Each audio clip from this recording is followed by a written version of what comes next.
Namaskar. Welcome to this session on the series Shree Bhagavad Geeta Overview.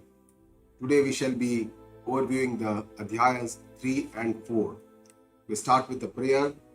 Om Sahana Vavatu Sahanau Punaktu Sahaviryam Karavavahai Tejasvinavadhitamastu ma vidvishavahai. Om Shanti Shanti Shanti. So Srimad Bhagavad Gita, as you know, is a compilation of 700 shlokas within the Mahabharata. It is a dialogue between Bhagavan Shree Krishna and Arjuna, and it is classified or divided into 18 adhyayas by none other than Ved Vyasa. So the first adhyaya, as we saw last time, is Arjuna Vishada Yoga, where Arjuna, on seeing the opponents, he gets in the sorrow, miseries, he has a lot of pain, dukkha. And then in the second adhyaya, Bhagavan gives the life message to Arjuna, the Jnana Updesha, the divine knowledge of the supreme divinity on this cosmos, this universe. And then tells him how he should go on to the path of action, Karma Yoga, from the 39th shloka, and then finally he describes the sthiti or the sthita prajna. From the 3rd to the 17th adhyaya, there is a more detailed description of the sadhana, karma yoga, bhakti yoga, ishvara tattva, gunatraya vibhaga, prakriti, purusha viveka, kshetragna viveka, shraddha traya vibhaga. All these description Bhagavan tells, and finally in the 18th adhyaya summarizes what all he has said in the entire Gita Ji. So the first adhyaya is about Arjuna, the description of the beginning of the war, and Arjuna wants to see the opponent armies, and seeing all his relatives in the opponent army, he gets vishada, sorrow, and gets moha, attachment, which is the root cause of all our miseries in life. Second adhyaya, Arjuna decides to become the disciple of Shree Krishna in the 7th shloka, and then Shishyasteham Shadimam Dvam Prapannam, and then finally Ashocyanam Vashochastvam. Bhagavan starts his Updesha from the 11th shloka, how it is irrelevant, what is his omnipresent Atman, how you can discriminate between what is Atma, what is Anatma, what is the characteristics of each of this. And then from a worldly angle also, Dharma Updesha is, even if you believe that we are born, we are dying every day, even then there is no point doing such sorrow, and he tells him. Finally, he starts a Karma Yoga message, Karmanyavadikaraste Maphaleshu Kadachana. And then, in response to Arjuna's question, finally 18 shlokas talk about the Sthita Prajna Lakshana, one who is wise, learned, who is steady in the knowledge. What is his attributes? How does he live in this world? And here Bhagavan talks about Indriya Sanyama, Yada Sampharate Chayam Durmongani Vasarvasha. Talks about how finally and the ultimate goal of our life, initially Shanti, Shuddhi, Antakarana Shuddhi, and then finally Brahmisthiti, Desham Brahmisthiti Partha, which is moksha, which is the freedom. Third adhyaya is known as the Karma Yoga, and it gives a detailed description of all the attitudes of Karma Yoga, how we can do Karma Yoga in this world, in this life. And we are all involved in our karma, in our actions, but these actions is not Karma Yoga. And we need to understand that we need to develop some skill in our actions and its results, not just karma, but even karma phala, the results of the actions. So essentially, we don't need to change any of our actions. We have to continue doing what we are doing. We don't have to change our job, profession, or anything. We just have to do the same thing, but we have to do it with an inner or a different attitude. And this attitude Bhagavan talks about is our inner attitude. It's not an outer skill or an outer attitude. Bhagavan talks about our sukshma bhavna. What is our bhavna behind the karma?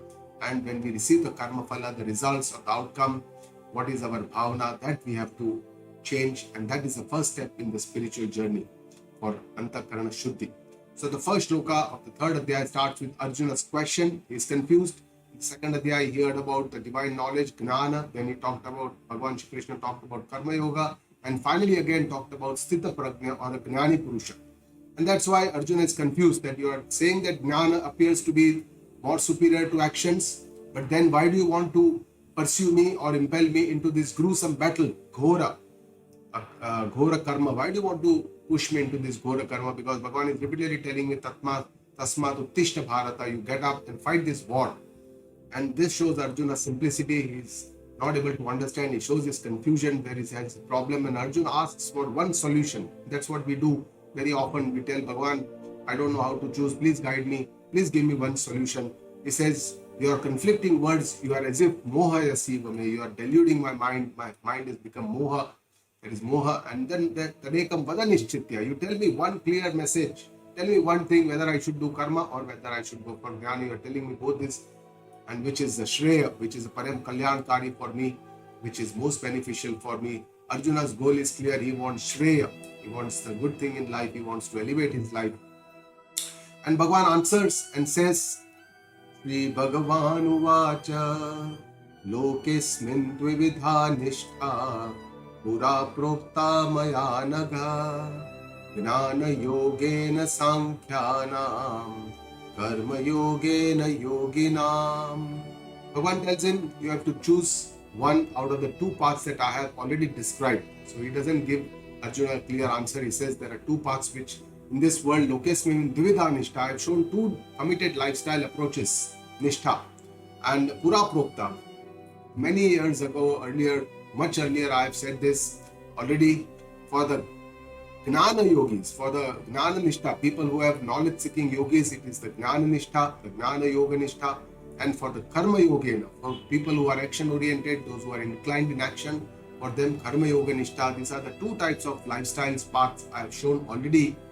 And you have to choose one which is based on your eligibility. And most of us are eligible for the Karma Yoga part because we are all attached to karma. We can't just leave karma and go for Jnana because we are so much inclined or attached, asakta in karma. From morning till evening, we keep on doing some other activities. And that's why for most of us, eligibility is Karma Yoga, not Jnana Yoga.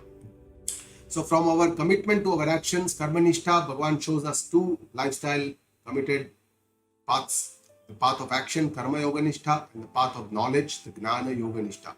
And it is important to understand that these are not two separate paths, but which are actually connected to each other, because ultimately Karma Yoga also, the purpose is to get Antakarana Shuddhi and go for the Gnana Yoga Nishtha, and finally then go for the Gnana Nishtha, which is the Shravana, Manana and Nidhyasana, where the final journey is of knowledge, to understand our real self, and then to assimilate this knowledge in ourselves, which is a final goal, ultimate goal of the sadhya. So this is the entire spiritual journey that Bhagavan is showing Arjuna, that these are the two lifestyles. And in his view, Shree Krishna's view, Bhakti Yoga is not a separate lifestyle. Bhakti and karma are part of one and the same thing, because Bhakti is also essentially a manasik karma. And that's why it is part of Karma Yoga. So Bhagavan does not say that there are three lifestyles. He says there are two lifestyles which I have shown, Karma Yoga and Gnana Yoga. And then he says that giving up action is not the solution. You will not achieve, Arjuna, any goal just by renouncing the actions. Karma Tyaga, you will not reach to your goal of freedom or moksha. And just by renouncing even life, by doing sannyasa, taking away, running away, or taking a renunciation from actions also, you will not be able to achieve any siddhi, any accomplishment, any goal of your life. So Karma Tyaga and Karma Sannyas, Bhagavan says, no, that is not for you, Arjuna. You don't have to run away. You don't have to leave your karma. You have to do the right karma, the right thing that you need to do is karma. And then he gives a reason why you should not leave actions, because he says without action, no one can live, no one can survive, because we are all the three gunas of Prakriti, he says, Sattva, Rajas and Tamas will force Yavasha karma, Karyate, because it will impel us into action, because we have those three gunas within us. And ultimately it is the Raga, Dvesha which are the initiators for our actions. That is what Bhagavan is going to say in the coming shlokas. Now what we need not do, that is hypocrisy. He says Mithyachara Sauchyate. What is Mithyachara in the eyes of Krishna? He says Karmendriyani Sanyamya, one who controls all the sense organs of actions. Karmendriyas are the five Karmendriyas, the hands, the feet, the mouth, the words, upastha and the payu. So all these through five karmendriyas we do karma. Bhagavan says we don't have to control this karma indriya and continue aste manasa smaran. Continue thinking about the sense objects continuously with our mind. He says this person is a vimudhatma. He is the biggest fool. Mithyachara uchyate. He is committing a misconduct or mithyachara, hypocrisy. And this is something that Bhagavan doesn't like dampa, or doesn't like to be a showman, or being a mithyachara, or having pride, ahankara. These are things that Bhagavan Shri Krishna does not like. And what we need to do, he says, karma yoga. What is karma yoga? He says, yastvindriyani manasya niyamya. We have to control all our sense organs with our mind, because sense organs are the ones which interact with all the outside objects, through which we gain the knowledge, the information into our body, in our mind, and through which we get attached to a lot of objects, persons, places, situations, relationships. So here we have to do sanyama, indriya sanyam, and karmendriya karma yoga. We have to start doing karma yoga with our karmendriya, with our sense organs of action. We have to start doing karma yoga. How? Asaktaha. Asakta means without attachment. And that person is a vishishyate, is a special person, is a unique person. So asakta essentially means we have to do our karma yoga without raga dvesha. Raga dvesha are the ones which are the root cause of all our problems, because they make us attached to our karmas. Raga is nothing but the sukha vritti, the pleasure that I get from persons, places, situations, relationships, objects. And that creates a kind of an attachment, so that I have a greed or a desire to have these objects again and again. Similarly, dvesha is the unpleasant feeling or the uncomfortable feeling, which is a dukkha vritti. I don't like this. Something that causes repulsion. I don't want that person or that situation or that those words somebody should tell me those kind of things. So that is a dvesha vritti, and this creates anger and violence. So raga dvesha, they stay in our mind as sanskara in a dormant state, and they are aroused when the senses arouse them. And then they create again sanskaras, and those sanskaras again impel us into actions or karma. And only karma yoga is the only sadhana that can nullify these raga dvesha, and that is the main purpose of karma yoga. And now in the next 8 shlokas, Shri Krishna is going to describe us with 4 different attitudes of karma yoga, how we can practice karma yoga in our life. The first and the foremost is the attitude of duty or kartavya. The second is the attitude of yagna buddhi. Third is the attitude of acceptance or prasada buddhi. And fourth is the understanding of the cosmic cycle, the Srushti Chakra, and acting accordingly as a contributor in this cosmic cycle. So the first attitude, Bhagavan says in the 8th shloka, Niyatam Kuru Karmatvam. You do your Niyata Karma, what is prescribed for you as a duty, whatever is given to you, whatever is assigned to you, you do your duties in the best possible way. You don't have to change your duties. Your duties are the best. The roles that you have as a father, as a mother, as a child, as a student, as a teacher, as whatever roles you have been assigned as a professional or a salaried person or a worker or whatever, you do your duty in the best possible way, because action is superior to inaction. Don't be lazy, don't have pramada, alasya. You have to do your actions, because without actions even the journey of life cannot be fulfilled. The second attitude then he says is the attitude of yagna buddhi. Yagna is like an offering, doing selflessly as a prayer, as a Ishwararpana bhavana, where we surrender to the Almighty, the Lord. And he says, do your duties like as you are offering to the Ishwara tadartham, mukta sangha, without attachment, without any expectation of some, reciprocation. You keep doing your duty, karma samachara, to your karmas in the best possible way, selflessly, without much expectations of selfish nature, because it is the selfishness that creates a lot of bondage from our karma. So Bhagavan says these yagnas have been prescribed since the universe was created. Brahmaji had shared, you should all attain growth, because yagnas will grant you all the desires, and that's how all of you will grow and create abundance in life. So yagna buddhi is, doing something for the universe, for the betterment, selflessly, and you please the devatas by this yagna, and then you get returns, and then both of you will achieve paramashreya, parama avapastha. It says you will attain the final goal, the moksha. And this is how, by doing karma yoga, by yagna buddhi, you will attain this purity, this knowledge, and then ultimately moksha. And it says, without being selfish, there is no upliftment, because when the devatas are delighted by the yagna and they will give you the fruits that you desire, you have to share these fruits with the people who have done this yagna along with you, means your team members. All the fruits that we get, we should share with our team members. We should not just be selfish and take everything, because giving and taking is always better than just keep taking as a, being a selfish person. The third attitude Shri Krishna describes is the prasada buddhi, acceptance, and this is in relation to the karma phala. So whenever we do karma, we get some karma phala, And when we receive this karma phala, we have to receive it like a prasad from Ishvara. So for prasada, we never have any strong likes, dislikes. We don't have duragra. We just accept whatever comes to us, and it is very beautiful. Similarly, we should accept all the situations, persons in life as they are. And those people who just cook for themselves, those who are selfish, they eat only sins, Bhagavan says. So we have to accept, learn to accept and surrender to what we cannot change. But something that we can change, we have to use our purushartha, our efforts. We don't have to accept areas where we can change. Karmanya vadhikaraste, because my adhikar is only in karma. So that is where I have to do my best. Ma phaleshu kadachana. In karma phala, I don't have adhikara. That is where I have to do acceptance. So acceptance comes in karma phala, not in karma. And the final attitude Bhagavan describes is the cosmic cycle. He describes the Srishti Chakra, how everything is going on beautifully in this cosmos, even individually in our body, all the organ systems, everything works so beautifully in tandem, in coordination with each other. Even on a universal level, samashti, if you see everything, all the planets, all the solar systems, everything works so beautifully. And he describes the Srishti Chakra. And then he says that everything, omnipresent Brahma, is firmly rooted in all these yagnas. So wherever you see everything is connected in this universe. And with this understanding, let us contribute, because everybody, all the birds, animals, they also contribute something to this universe. They all keep this cycle going. And as humans, we have a responsibility that we should do our best to keep this cycle growing. And he says, if somebody doesn't contribute to this universal cycle or this harmony, what happens? He says, he only pursues his own sense organs, becomes selfish, and that leads to only sins. And mogam parthasa jivati, his life is useless, does not achieve any goal in life.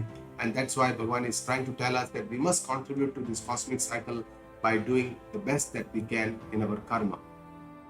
And then Arjun must have thought, till when do I have to continue this karma yoga? And Bhagavan answers, he says, the karma yoga has to be continued till the person becomes wise, he gets the knowledge, he becomes atmarati, he enjoys his own self, does not rely on other physical bodies for any happiness. Atmatruptaha, his mind is completely satisfied inside his own self. And atmani eva santushtaha, is a completely satisfied person, does not desire or expect or attach to anything outside for his happiness, understands that his own Atma Swarup is the Ananda Swarupa. For that person, that Sthita Prajna, that wise person, there is no action, there is no further karma yoga. And how does the wise live in this world? They don't have any motive in action or inaction. They may be in action, they may not do any action, they may be in inaction, they may be sannyasi, they may be teachers, they may be in the householders, they may be, but they will pursue work or they may not pursue work, because they don't have any selfish motive in this world. And that's why Bhagavan is telling Arjuna to do karma yoga and to attain the final goal. He says, do your kartavya karma in the best possible manner without attachment and attain the final goal.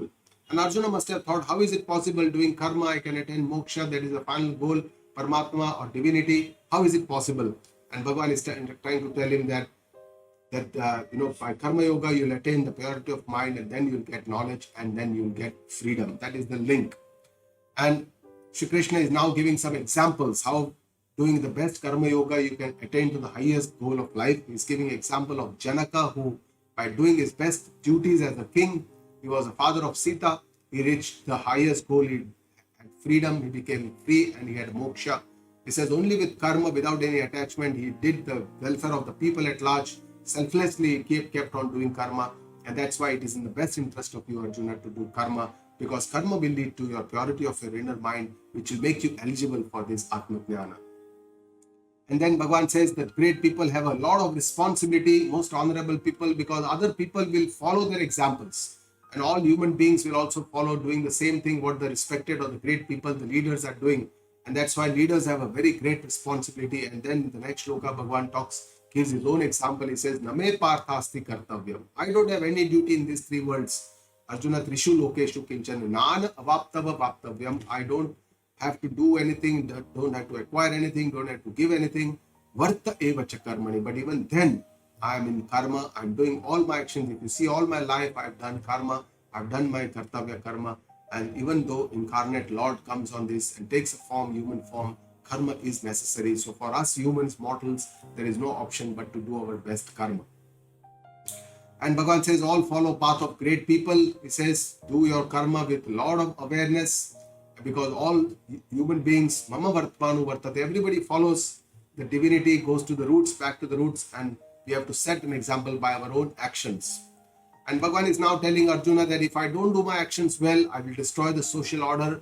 There will be Sankara, Varna Sankara, Sankarasya Praja.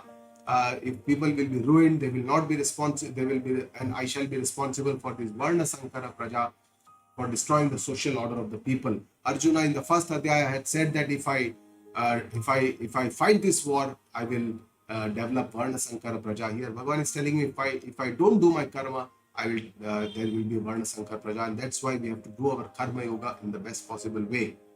And how the wise person works from outside, we will not be able to judge whether this person is a wise person or an unwise person, whether he's a Gnani or Agnani. From outside, that Gnani also works in the same way like an Agnani works, with a lot of attachment, and that is for the betterment of the humanity at large. They will keep.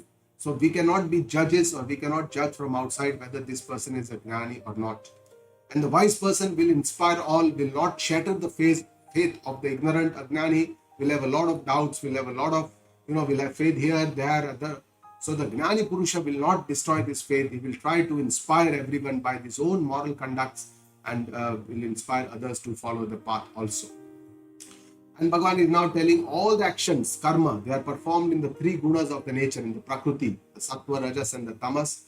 And the person who is unwise, ahankara vimudhatma, one who has identified himself with his own body, mind, sense, and limited complex, our limited self, kartaham iti manyata. He believes that I am the doer, because that is the milavat of the Atma, and Atma doesn't know clearly, this unwise person, what is Atma Tattva, what is Anatma. And that's why with this identification of the limited self, it creates ahankara, pride, that I am the doer.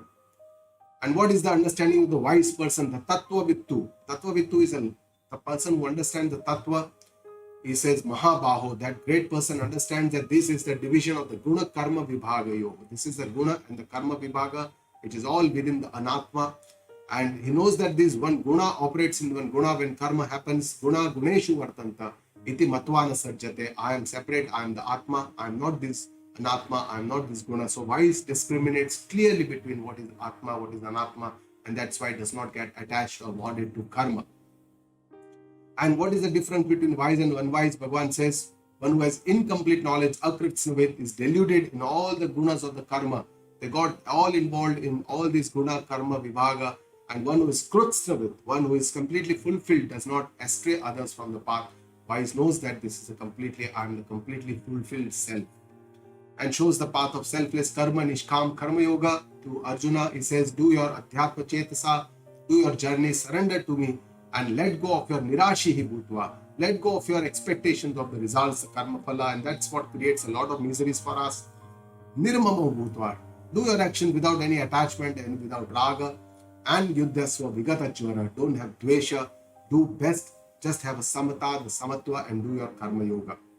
And what is the benefit of following this path that is shown by me? Bhagavan says, those who follow this path with faith, without fault finding, without dosh buddhi, they are all liberated from the karma, because karma's power to bind goes away when somebody does karma yoga.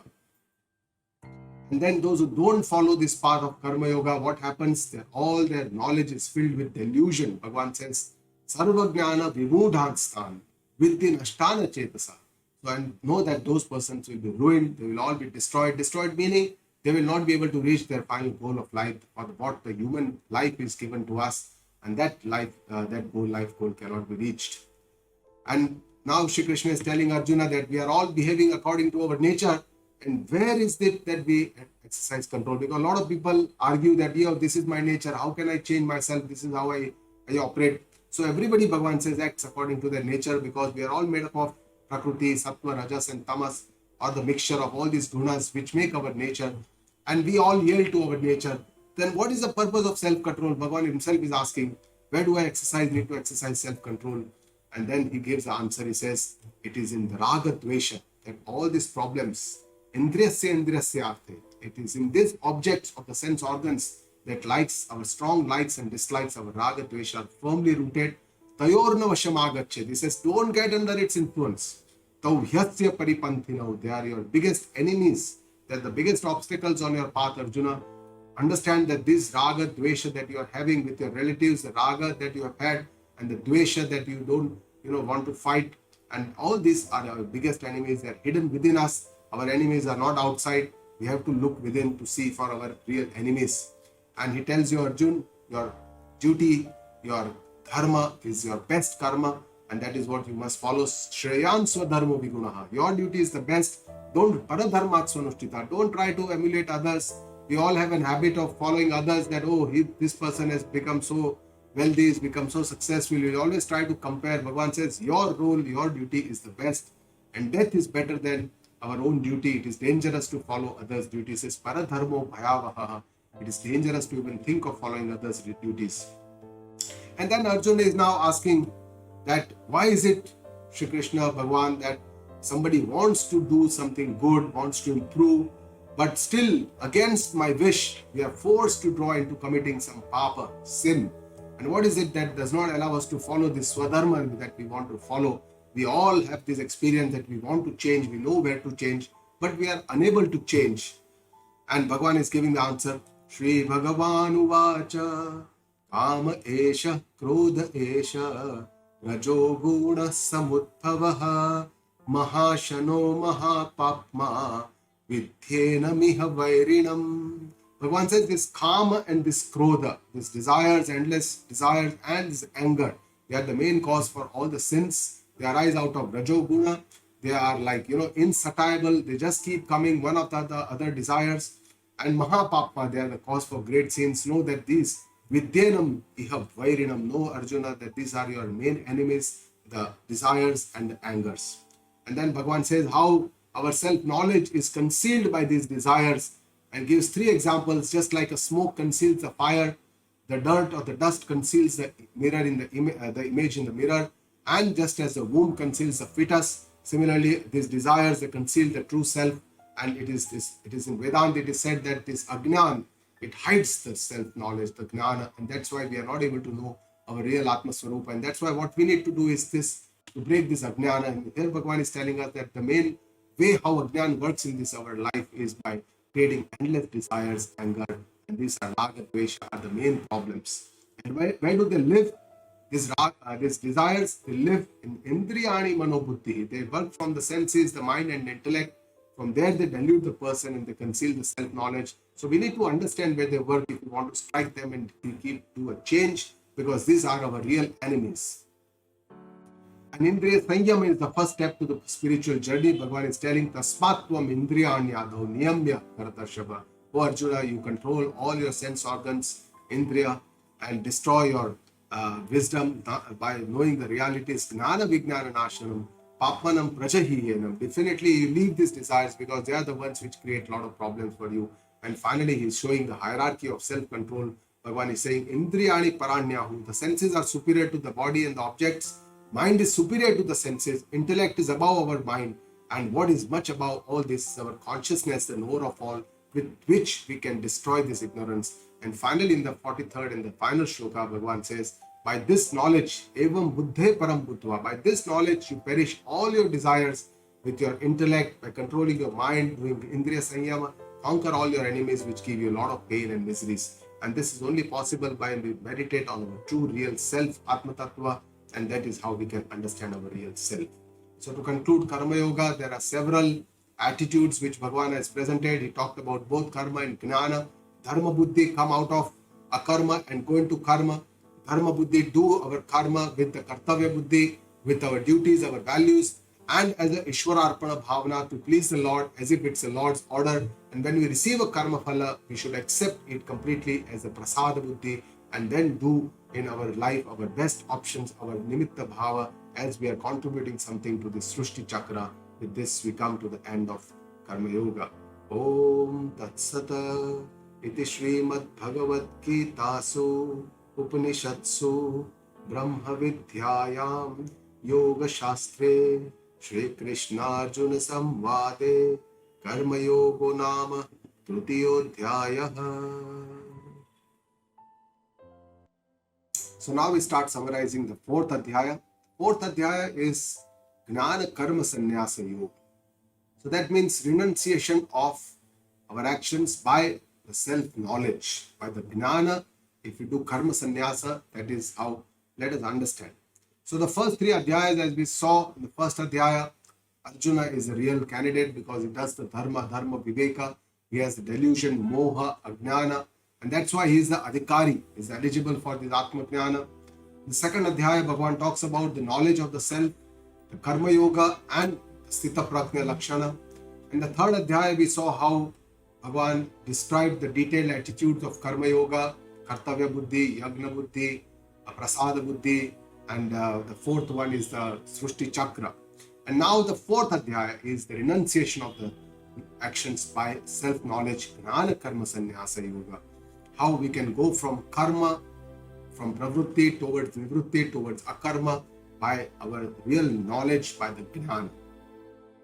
So the fourth adhyaya starts with the lineage of the knowledge. Bhagavan talks about the incarnations, talks about the nishkam karma, how karma yoga we should do, and then describes the actions of the yogi, gnani, and their virtues.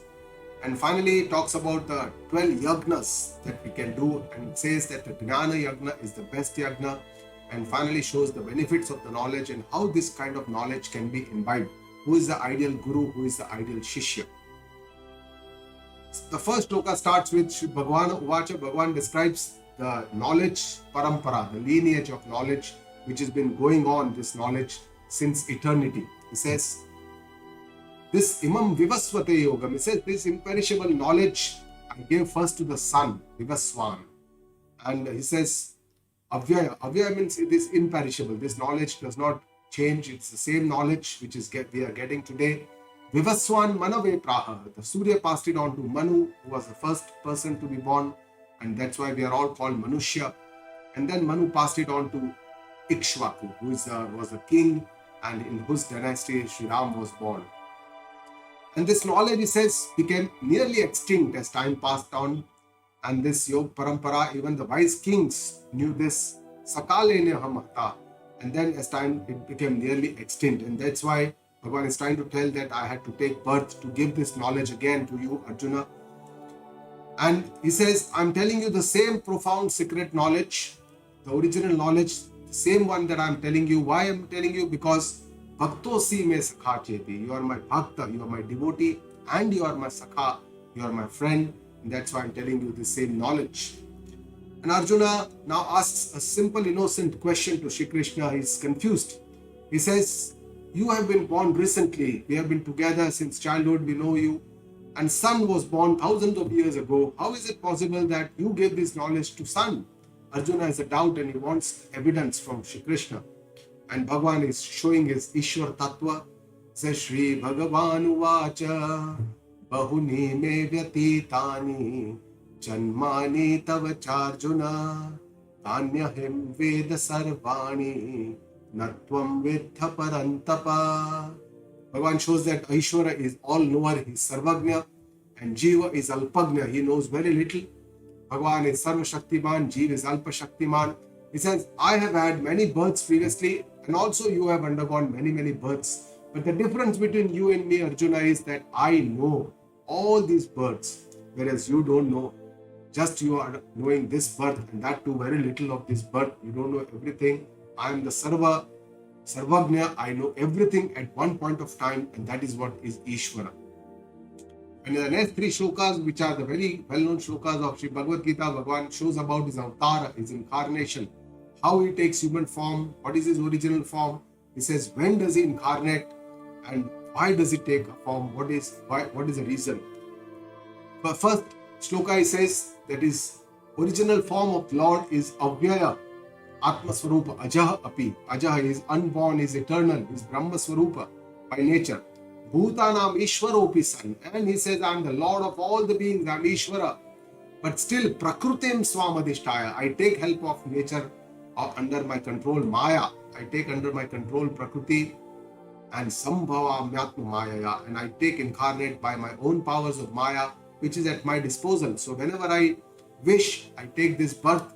I am not bound by any karma phala laws, whereas Manushya is bound by these principles of karma, kartrutva, ajnana. They do karma, and to get this karma phala, they have to take births. And that is how we keep taking several births in our scriptures.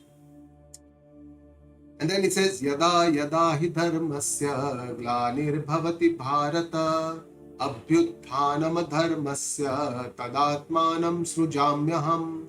When does God incarnate? He says, whenever there is decline in dharma. Dharma essentially means the right way of living as described in our scriptures. And to protect this dharmi, the people who are protecting dharma, it takes the sadhu purusha, the sannyasi purusha. And whenever there is increase in adharma, some demons create a lot of havoc, wrong living, like for Ravan, for the Kauravas. To destroy this adharmi purusha, Bhagavan says, I tadatmanam sujamyam, I manifest myself again and again. Paritranaya sadhunam vinashaya cha dushkrutam dharma sansthapanarthaya sambhavami yuge yuge. He says, he gives three reasons why he incarnates. He says to protect and nurture the sadhu purush, the righteous, the dharmi purush, and to destroy the dharmi, duskruta purusha, and dharma sansthapanartha. Because dharma is the foundation of all our being, according to our shastra, the right way of living. And to re-establish this dharma, I incarnate whenever needed. He says, Sambhavami yuge yuge. Yuge yuge does not mean that every yuga here is only one birth. Because in some yugas, Bhagavan has taken multiple births. And that's why whenever needed, he takes incarnation. And he says, one who knows my incarnations truly, that what am I in reality and how I incarnate. Most of the people believe that God is the incarnation. As if Krishna or Rama is the real Ishvara. That's not true. He says, one who knows truly me, truly what is my original form and how I incarnate, he becomes free and becomes one with me. He says, my Janma karma, everything is divya. It is divine because it is independent, it is free. I have a liberty to take birth whenever I want to, and it's a blessing for all the humanity. So one who understands this tattvic tattvataha means in its reality, in its true sense. It is not from outside we understand that this is God, but the true form of the Lord. And when one leaves the body, that person does not get rebirth, attains moksha. Bhagavan says, Manushya get only what they desire for. People, they devote, they do worship. And he says, I bless them in the same way. So all humans essentially follow my path. They know it or they don't know it. Most of the people don't want to attain the Lord. And that's why we are all, into the bhoga. We are all this world and it's all its objects and its sense pleasures. And very few people want to attain the Lord. And that's why that is a yoga. He says, and that's what he says, whatever we need, we aspire for, Bhagavan gives us. And why many people don't aspire for freedom or moksha, and they all want only karma and the fruits and the karma phala and the sense organs and the pleasures of the senses. He says, because they all keep worshipping different deities, because in this world, he says, results of action, siddhir bhavati karmaja. The siddhi of the karma is very, very quick. Chipram hi manushe loke, very fast. Because people are very fascinated with their results. They want quick results. They don't have patience. They don't have to wait. And that's why we are all attached to karma. Because karma, we do something, we get something. We see the results, they are tangible. Whereas on the knowledge path, when we go on a knowledge path, it's a very sukshma path. It takes a very long time to determine the results, the benefit of antakarana shuddhi, the peace of mind. All these becomes apparent very gradually as we go on the knowledge path. It is a much long and an arduous path. Bhagavan says this Vedic dharma, the Chatur Varanyam, the Varna, the four Varnas, all this has been created maybe according to the gunas and the duties, the karmas. It is not according to birth. Bhagavan says very clearly, and but people made it that as if it is created by birth, but this Varna or this divisions of caste system was never made by birth. Was always made by our gunas and our karmas, our duties. So even though I am the creator, you consider me as a karta, because that is the tattvic swarupa of Ishvara. He is a karta by swarupa. Bhagavan does not have any ego or any karta. He does not have a doership, and that's why he is a karta by his atma swarupa. And he says, one who knows Ishvara is not bound by actions. He says, my actions don't bind me, because he is a karta swarup, he does not have karta panu, and in this way one who knows me, also that person does not get bound by actions. And he tells Arjuna, you follow the footsteps of your lineage, your forefathers, what they have done karma yoga, they have known me in this way, my real tattvic swarupa they have known, and those seekers of the ancient times, they have done their actions, and that's why you also do the same, Arjuna. from selfish, become selfless. From selfless, go towards knowledge, understanding, and do, and become akama. So true meaning of action and inaction, karma and akarma needs to be known. He says, Bhagavan says, even the most scholars, kavayopyatra mohitaha, even the kavi, the people who are scholars, intelligent people also get confused. They don't understand what is to be done, what is not to be done, karma, akarma, all this. And that's why you have to understand this. If you want to be liberated from the sinful world and you want to achieve the highest goal of human life, that is moksha, you must know what is the real karma. And Bhagavan describes three things. Karmano yapi buddhavyam. You must know what is karma, what is worth doing. Second, vikarbana buddhavyam. You must know what is forbidden action, what is not worth doing, what is in our shastra is called nishiddha karma, or all the addictions and all the other things which are not worth doing. And third is akarmana buddhavyam. You should know what is actionlessness, akarma. That is a knowledge. And because the nature of karma, gahana karma gatihi, Bhagavan says the nature of karma is very, very deep. Karma, karma phala, when do we get?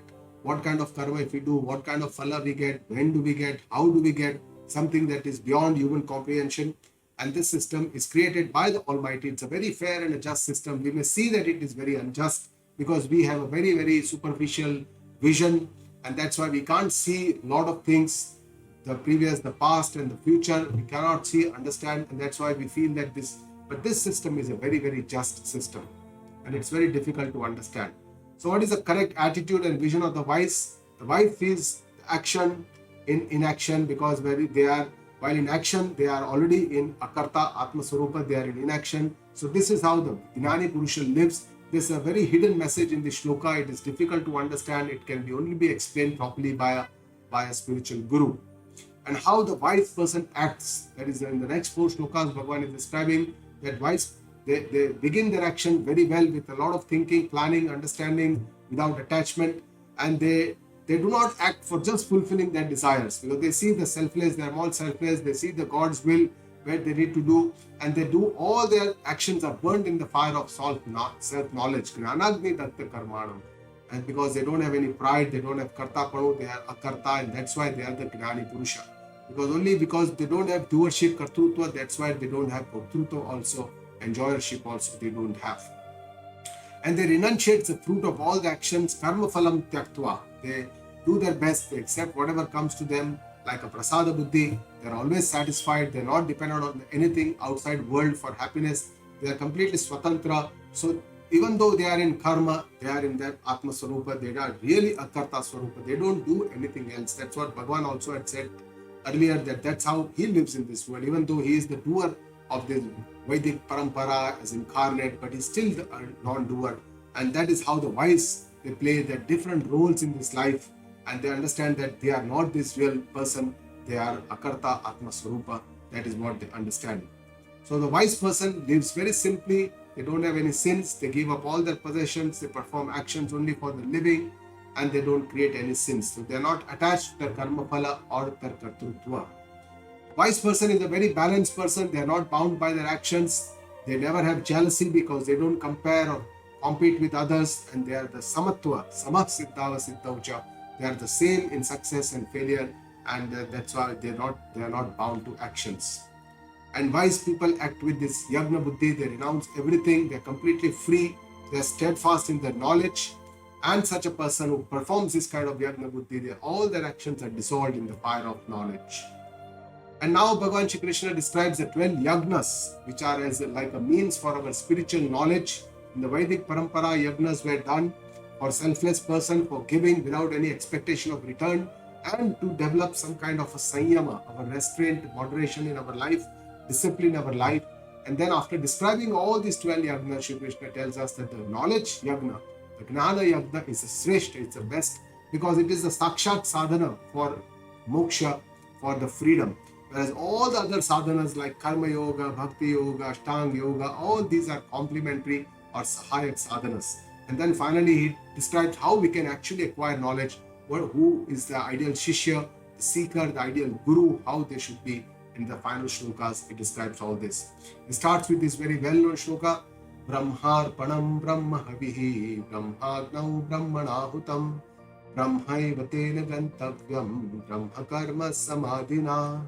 So here the first yagna Bhagavan describes is the Brahma yagna.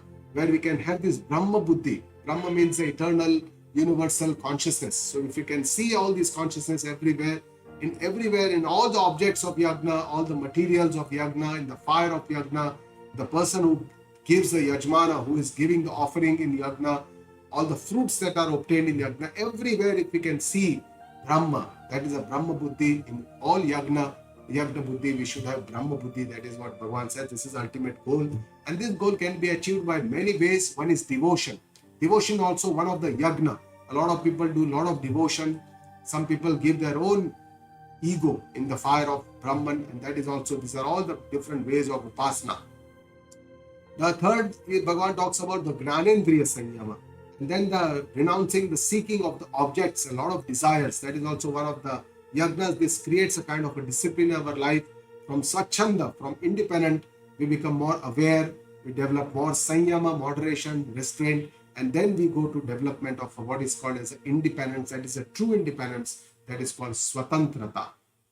The fifth yagna is the yagna of Atma Sanyama, restraint of our mind and intellect. The other five yagnas Bhagavan describes are the Dravya yagna of donations, of charity, Tapa yagna of creating Vedic rules, some penance, austerities, to create discipline and patience in our life, Ashtanga yoga yagna, all the 8 yogas, Yama, Niyama, Pranayama, all these other Swadhyaya yagna, the regular study of the scriptures, the Vedas and the Gita Ji, Gnana yagna, Vedanta, Gnana by Shravana, Manana, Nidhityasana. And for the person who wants to create a change in the life, these people who have a firm resolution, they will create all these yagnas. And then it describes a pranayama yagna where we take a deep breath and exhale outside, and then we control the prana by kumbhaka, for the people who give priority of pranayama in their life. And the final yagna that Bhagavan describes is the ahara, balanced diet, prana yagna, where we sacrifice prana into the different pranas, and all the seekers, they practice these yagnas, and all their sins are destroyed. It says, persons who don't perform these, those who perform these yagnas, they will attain their highest goal. Bhagavan is telling here, the highest goal by practicing, we achieve the purity of mind and become eligible for the highest goal, that is Atma Jnana. And Bhagavan also criticizes those who don't practice these yagnas. They never become happy in this world or any other world, because they are very selfish. They don't like to do selfless things. And human life is given to us for this dharma yoga, not just for the enjoyment of sense pleasures. So all the yagnas are performed with the help of karma. So that's why action is very important. Karma, all these 12 yagnas, Bhagavan says, they are accompanied only by our actions, karma. And karma means not just by body, but even mind and our thoughts, our words. All these are karma. And practicing finally these yagnas, we will achieve the highest freedom and purifying our inner self. And out of all these yagnas, Bhagavan says, knowledge yagna, gnana yagna is the best. All these yagnas, because all the karmas finally end in knowledge, and that is the ultimate goal. The purpose of doing all the karma is that we have to get out of the karma, we have to develop, have this Atma Jnana, because that is the Sakshat sadhana for the ultimate freedom or the moksha. All the others are complementary sadhanas. Now, how this knowledge can be imbibed, or we can understand, can be obtained? Who is the ideal Shishya and who is the ideal Guru? Bhagavan is describing here that the knowledge of that eternal consciousness, maybe call it Brahma, Atma, Paramatma, everything is the same. He said, you know it by pranipatana, by going down to Guru. That is the important role of Guru in this knowledge. Paripashnena, asking the right questions to the Guru, and Sevaya, by doing service to Guru. So all these three things are needed in the seeker. And then Guru will give you the knowledge of the self. But what is the ideal? Who is the ideal Guru? Gnaninaha, one who is knowledgeable, one who has learned the scriptures through this lineage, through this parampara, sampradaya, and tattva darshinaha, one who is not just knowledgeable but has also been realized, self-realized, has seen this tattva, has lived this life according to this knowledge. That is an ideal Guru, Bhagavan says. And then it describes the 4 real benefits of this Atma Jnana, the self-knowledge. One, it destroys all our moha, all our attachments, delusions, everything will be destroyed. We will be able to see the oneness behind all the differences. In all the differences, we will be seeing one tattva. And then all the sins, all the papa are dissolved or destroyed, because this is a very pious, it is all this, with the help of the boat of this knowledge, one will be swim across the ocean, Samsara Sagara, and we can improve our future life.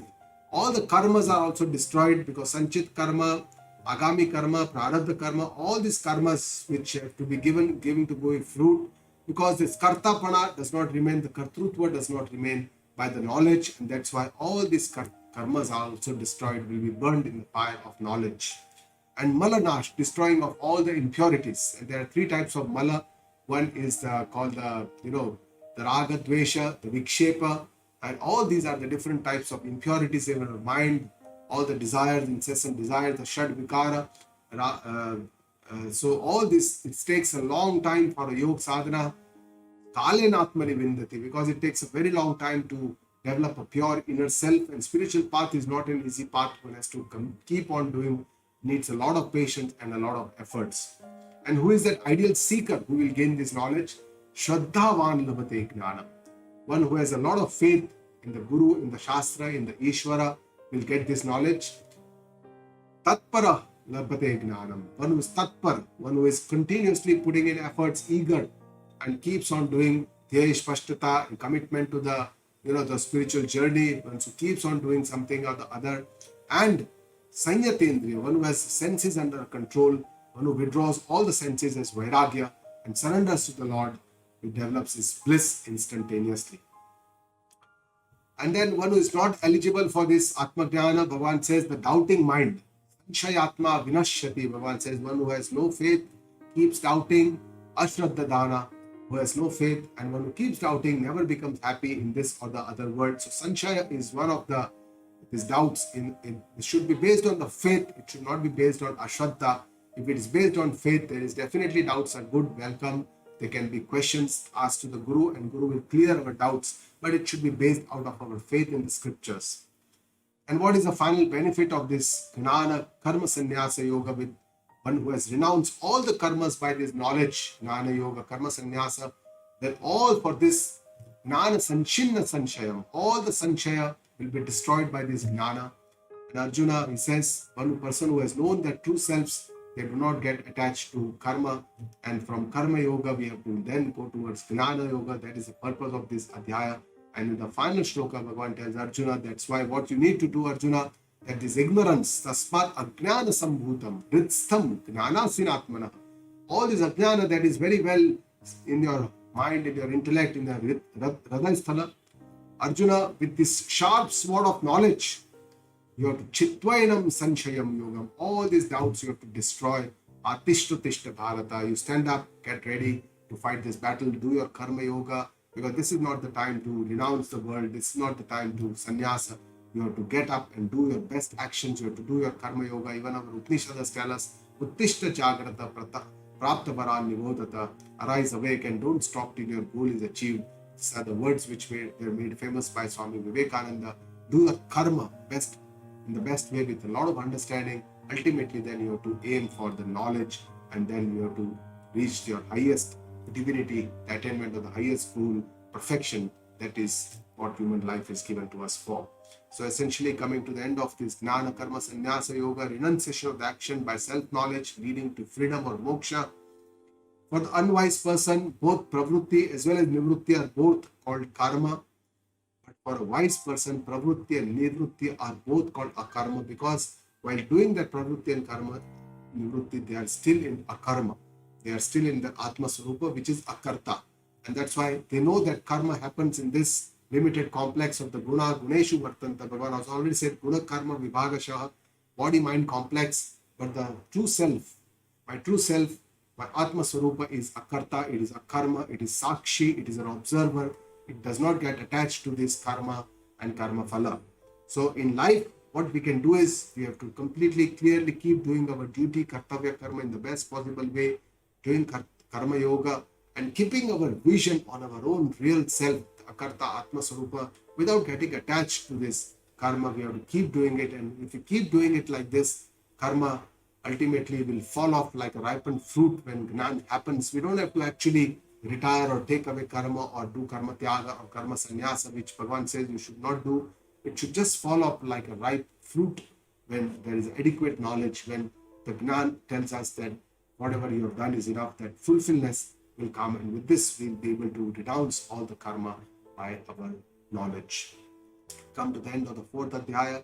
Om Shri Tatsaditi Shrimad Bhagavad Geeta Upanishadsu Brahma Vidyayam Yoga Shastre Shri Krishna Arjuna Samvade Jnana Karma Sannyasa Yogo Nama Chaturdhodhyayah. With this, I pray my gratitude towards the Lord, with whose grace everything is possible. I pray and pay my tributes to this Guru Shishya Parampara, through which this knowledge is preserved and transmitted. I pay my respects to my Guruji, Pujya Guruma, with whose grace I am able to learn the scriptures and share this understanding with you. Om Guru Brahma Guru Vishnu Guru Devo Maheshwara Guru Sakshat Parah Brahma Tasmai Shri Guruve Namaha. Om Shanti Shanti Shanti.